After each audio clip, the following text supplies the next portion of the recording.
절대 다른 전문가들을 무시하거나 내가 제일 잘났다 뭐 이런 얘기를 하는 게 아니라 사실 이게 종합예술입니다. 설계 시공의 업무, 대출이나 건물의 감정이나 디자인의 업무, 인테리어의 업무, 건축주가 10억에 해달라 해서 10억에 해줄게요 하면 그럼 추가금 나온단 말이에요. 그리고 클라이언트도 이런 부분들에 대해서는 명확하게 알고 계셔야 됩니다.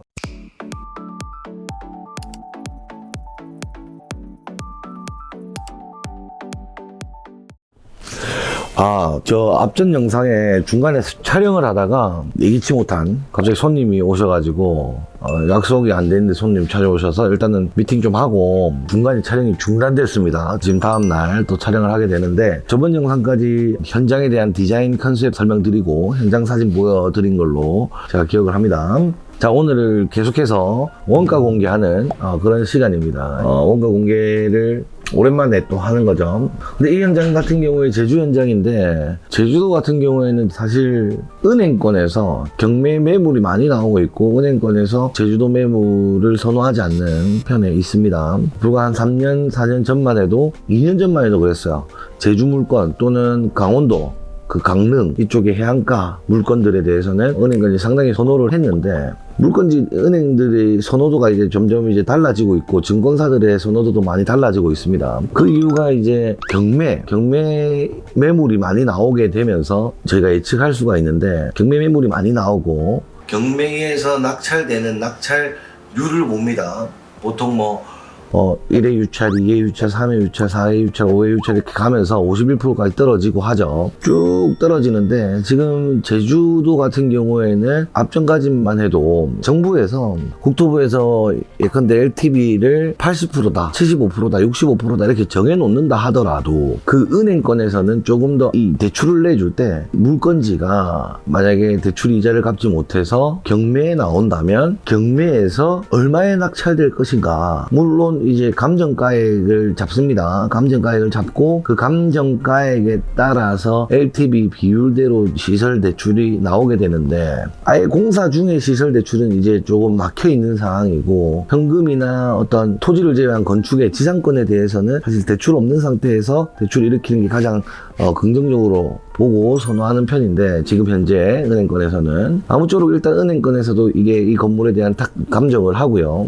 예컨대 감정이 10억이다 10억인다 하더라도 정부에서 LTV 65%까지 70%까지 풀어놨다라고 하더라도 차주의 어떤 소득 상황이나 차주의 신용 상태나 이런 것도 기본적으로 보긴 해요. 기본적으로 보긴 하는데 중요한 건 이제 기본 전제가 대전제가 다 깔린 다음에 LTV를 적용을 하게 되는데 LTV를 적용할 때 이제 은행권에서는 지역의 낙찰률을 확인을 합니다. 낙찰률을 지금 제주도 물건 같은 용도의 건물의 지금 LTV가 은행 입장에서 한 52% 정도로 보는 은행들이 많다. 10억의 감정가액이라면 토지 플러스 건물에 대한 감정가액이라면 기존에 이제 한 52%다. 경매 낙찰률이 52%라 더 올리기 힘들다라고 한다면 그럼 5억 2천이 나오는 거죠. 그럼 5억 2천이 나오면 기존에 토지를 매입할 때 레버리지를 활용해서 대출을 내고 토지를 구매를 하죠. 통상 현금으로 토지 구매하는 사람 많이는 없어요. 그러면 이제 그 대출 받았던 금액을 대환하면서 5억 2천 중에 그 토지 대환하고 남은 금액을 그 투자했던 공사비로 해소하게 되는데 물론 해소한다 하더라도 이자는 냅니다. 그래서 이제 52%가 제일 많았고 제주도 물건 중에 서귀포 쪽은 한 52%에서 60 많게는 진짜 60%도 잘 안 돼요. 58% 평균적으로 그렇게 보는 것 같은데 이제 은행 차원에서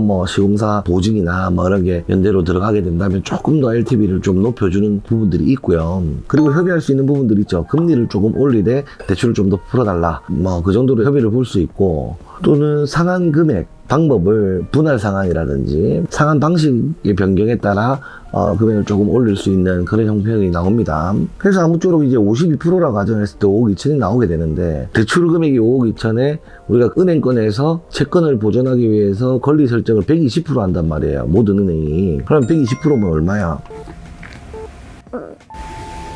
6억 3천 정도 되겠다, 그죠? 5억 2천 빌렸는데 6억 3천 정도 근저당을 설정을 한단 말이죠. 그렇게 되면 등기부 등본상에 6억 3천이 찍히게 되고, 그러니까 그 정도의 범위가 유찰을 감안한 어느 적정 범위가 52%에서 56% 정도였던 걸로 제가 확인을 했어요. 그래서 지금 제주도 물건지 같은 경우에는 저희가 이 현장 같은 경우에도 건축비 지원이 들어간 현장이긴 한데 앞으로도 이제 계속 이게 LTV가 변하고 지역 상황이 변하고 경제 상황이 변하면서 경매 낙찰률이 변동이 계속 있습니다. 그래서 그런 것들을 좀 더 명확하게 조금 더 타이트하게 하기는 하고 건축비 지원을 나가야 되겠다라는 생각을 좀 하고 있어요. 되게 요번에 있었습니다. 되게 힘들게 잘 정리해가지고 풀었는데 큰일 날 뻔했어요. 다만 조금의 어떤 손해가 있긴 했지만 뭐 그 부분은 조금 저희가 좀 늦게 천천히 영업하면서 받는 걸로 하고 정리를 했다라고 생각하시면 됩니다. 그래서 이제 공사비를 원가 공개를 할 텐데요. 다 같이 원가 공개를 한번 보시도록 하겠습니다. 출발. 자, 여기가 이제 저희가 제출 견적서입니다. 제출 견적서고 우리가 공사 금액이 대략 이 정도 나올 것이다 라고 예측한 금액입니다. 여기가 철골 건물이라고 말씀을 드렸는데, 왜냐면 이제 우리 클라이언트의 가용이 가능한 금액이 어느 정도, 사실 이제 건물 구조를 결정하는 데 있어서는 우리가 가진 현금, 우리가 건축에 투자할 금액들을 산정하고 거기에 따라서 건축 금액을 산정하는데 예산 얼마를 투자할 것인지 예상을 합니다. 예측을 하고 보통 이제 설계에 들어가죠. 그런데 욕심이라기보다 클라이언트께서 바라는 이상향이 좀 더 높은 경우가 있어요. 철근 콘크리트로 했을 때는 이 정도의 규모, 클라이언트가 상상하는 그 건물을 짓지 못하는 경우가 또 있습니다.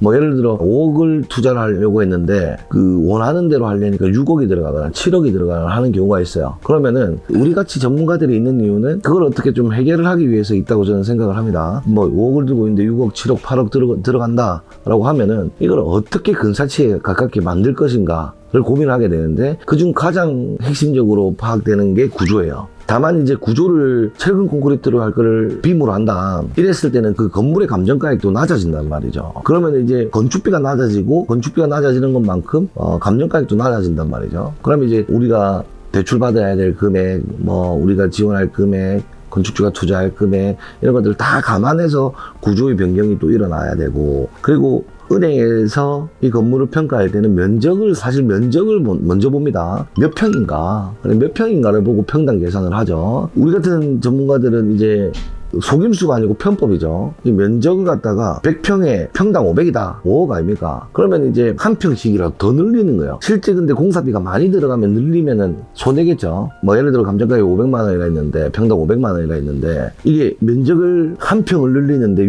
700만 원 들어가면 하면 안 되겠죠. 근데 우리가 뭐 감정가액 범위 내에서 그보다 소액으로 면적을 늘릴 수 있는 부분들이 있으면 면적을 늘립니다. 늘려가지고 또 금액을 또 맞춰보게 되죠. 근데 이거 일련의 과정들이 절대 다른 그 전문가들을 무시하거나 내가 제일 잘났다 뭐 이런 얘기를 하는 게 아니라, 사실 이게 되게 종합 예술입니다. 이게 뭐냐면 설계의 업무 범위가 있고 시공의 업무 범위가 있고 대출이나 건물의 감정이나 또 디자인의 업무, 인테리어의 업무 뭐 이런 것들이 있잖아요.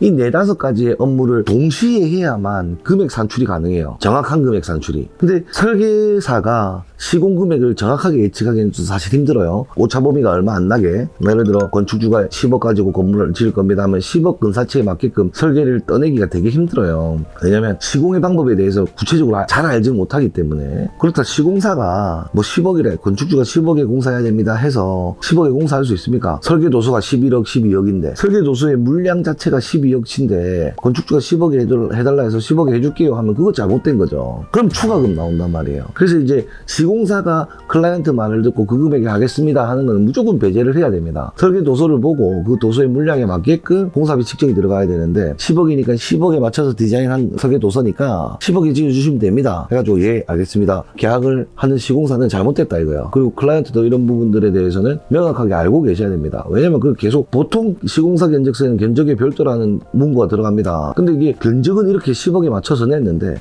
도서상 여기 이제 이런 견적이 빠져 있고 이런저런 견적이 빠져 있어서 추가돼야 됩니다 하면서 이렇게 금액이 올라간단 말이에요. 그러면 애초에 12억, 11억이었던 게 13억, 14억 될 수도 있어요. 그러니까 이런 부분도 잘 돼야 되고, 그리고 대출을 이제 컨설팅하는 컨설팅 업무도 이 평형대에 따라서 설계도서에 따라서 클라이언트가 컨설팅 업체 찾아갑니다. 저 5억이 필요해요 해서 찾아가요. 5억 해줄게요 해서 계약을 해요. 이 건물이 근데 5억이 아닌데요, 대출이 그리 안 나옵니다 하면 끝나잖아요. 이게 끝나버리는 내용이에요. 이게 뭐 인테리어도 마찬가지겠죠. 그래서 이 4가지 5가지에 대한 전문 업무를 같이 수행할 수 있어야만 실제로 대출이 얼마가 나올 건지에 대한 근사치를 예측할 수가 있고, 시공 금액도 이 정도 금액 범위 내에서 끝날 거라는 걸 예측할 수가 있어요. 근데 이제 그 각각의 전문가들이 한데 뭉쳐서 일하기가 되게 다들 색깔이 있기 때문에 되게 힘들단 말이에요. 그래서 이제 저희 회사 같은 경우에는 이제 종합 예술이죠. 뭐 인테리어 팀, 디자인 팀, 건축 시공 팀, 그리고 대출 컨설팅 업무 뭐 이렇게 다 나눠져 있죠. 그러다 보니까 이렇게 업무가 가능해서 이렇게 지원도 가능한 그런 상황입니다. 아무튼 그런 상황들을 예측해서 건축을 하실 분들은 이런 내용들을 감안을 하신 다음에야 스타트를 하시는 게 바람직하다라고 말씀드리면서 다시 계속해서 진행할게요. 쭉 잡습니다. 쭉 전기공사까지 쭉 잡아요. 근데 여기 실행가가 여기 실행가요. 이거는 이 부분은 우리도 돈을 벌어야 될 거 아닙니까? 기업 이윤을 발생을 시켜야 돼요. 그래서 이렇게 건축을 이렇게 예측을 하고 제출을 한 다음에 이게 그냥 이게 막연한 목표 설정이죠. 이건 막연한 목표 설정입니다.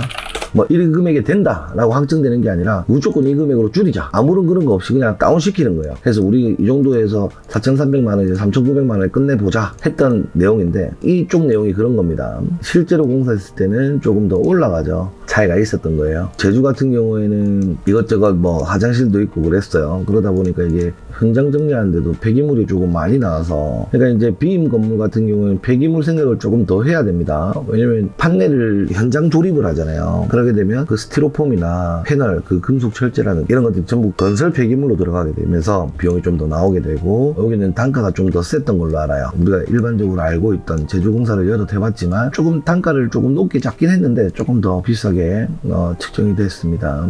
그리고 토목공사죠. 토목공사 같은 경우에는 최초에 이 정도 금액으로 우리가 예측하진 않았어요. 최초에는 뭐 적당히 하고 뭐 2층으로 지을까 뭐 이렇게 하다가 이거 무조건 필로티로 하고 건축주께서 2안보다 1안이 더 마음에 든다고 하면서 토목공사를 해달라고 하셨습니다. 그러면서 이 공사가 들어가게 됐고, 철근 콘크리트 공사. 철근 콘크리트 공사가 아예 없을 수가 없죠. 빈 건물이라 해도 저희 건물 같은 경우에는 이제 건축의 감정가액을 좀 높이기 위해서 구조 중에 철근 콘크리트, 일반 철골 뭐 이 정도로 우리가 통상 보는데, 우리는 중복합 구조 형태로 이 두 개를 같이 쓰는 형태로 들어가서 감정가액을 조금 높인 사항입니다.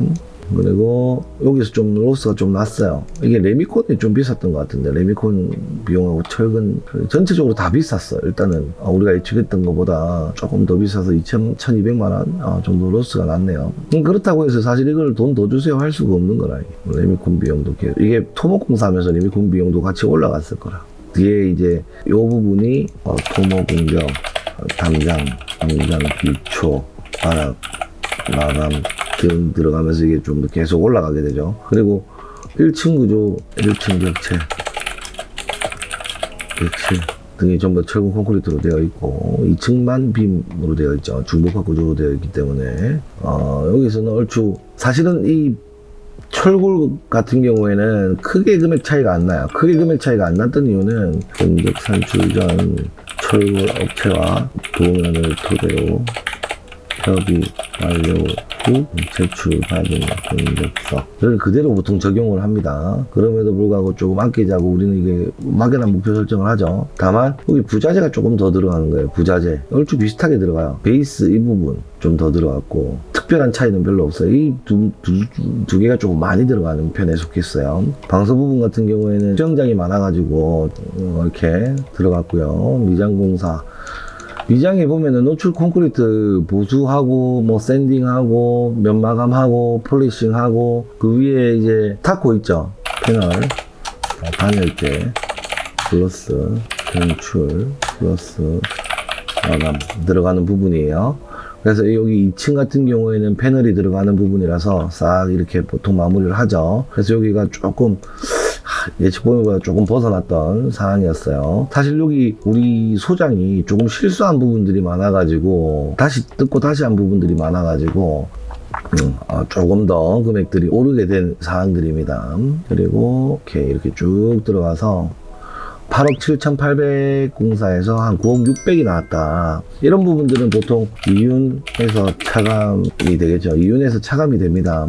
사실 여기 조금 로스가 조금 있었습니다.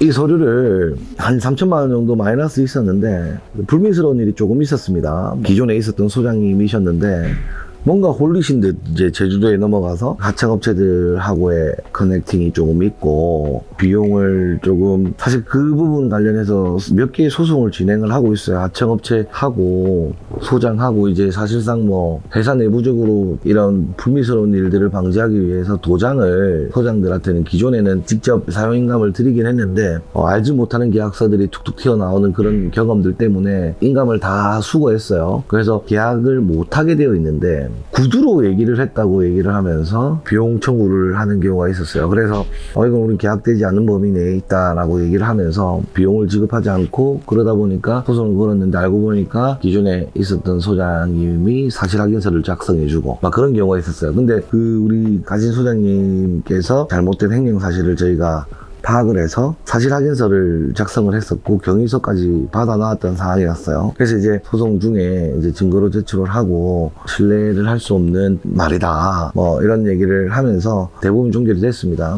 불미스러운 일이 있으면 안 되는데 그런 불미스러운 일이 있다 보니까 사실 시공도 제대로 안 됐고 공사기간도 조금 늘어지고 한 부분이 있는데 근데 이거는 순수하게 저희 회사의 문제이지 않습니까? 저희 회사 내부적 문제인데 이 내부적 문제 때문에 클라이언트께서 손해를 보면 안 될 거 아닙니까? 그래서 빨리 이사급 소장님 가셔가지고 기존에 잘못된 부분들 다 뜯고 다시 하고 뭔가 잘못 시공되고 부족하게 시공됐던 걸 다 뜯고 다시 시공을 하고 하다 보니까 예상보다 기간이 좀 늘어났어요. 늘어나서 저희가 나름대로의 서비스를 계속 제공을 하고 마무리가 됐던 현장입니다. 너무 죄송하게 생각을 하죠. 이게 회사 내부적 사항들 때문에 저는 저대로 너무 답답한 거죠. 이게 누구한테 토로할 데가 없는 거죠. 회사 내부에 이제 어떤 그런 불미스러운 일이 있다 보니까 뭐 클라이언트한테 뭐 사과하고 서비스 챙겨드리고 빼고 다른 소장님 넣어서 빨리 마감을 했다라는 내용들 참고하시면 좋을 것 같고 일단 이 기회로 영상 편지를 쓰자면 건축주님이 너무 죄송하게 생각합니다.